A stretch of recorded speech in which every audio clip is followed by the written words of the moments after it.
Hello guys. അപ്പോൾ രാവിലെ breakfast ആയിട്ട് നല്ല ചൂട് മസാല ദോശ കഴിച്ചു. നല്ല മൊരിഞ്ഞ വടയും പിന്നെ രാവിലെ ഒരു കപ്പ് ചായ ഉണ്ടായിരുന്നു. അത് കഴിച്ചു കഴിഞ്ഞിട്ട് നേരെ പോയി പഠിക്കാനിരുന്നു. ഫിസിക്കൽ എഡ്യൂക്കേഷൻ ആയിരുന്നു നാളത്തെ എക്സാമിൻ്റെ ഒരു സബ്ജക്റ്റ്. അത് നോക്കി പഠിച്ചുകൊണ്ടിരുന്നപ്പോഴാണ് അമ്മ വിളിച്ച് ഓർമ്മിപ്പിച്ച് തുണി കഴുകിയോന്ന്.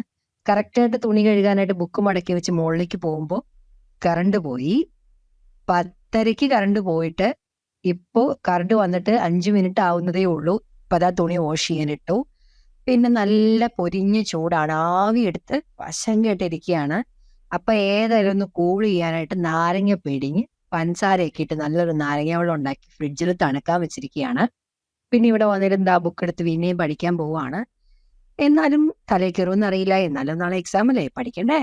അപ്പോൾ അങ്ങനെ പോവാണ് വിശേഷങ്ങൾ. ബാക്കി വൈകുന്നേരം അമ്മ വന്നിട്ട് ബാക്കിത്തെ വിശേഷങ്ങൾ എന്തെങ്കിലുമൊക്കെ കാര്യങ്ങളുണ്ടാവും. അപ്പോൾ എല്ലാ വിശേഷങ്ങളും കൂടി ചേർത്ത് രാത്രി നിങ്ങളുടെ അടുത്തേക്ക് ഞാൻ വരുന്നതായിരിക്കും. നിങ്ങളുടെ സ്വന്തം നിയ. ബൈ.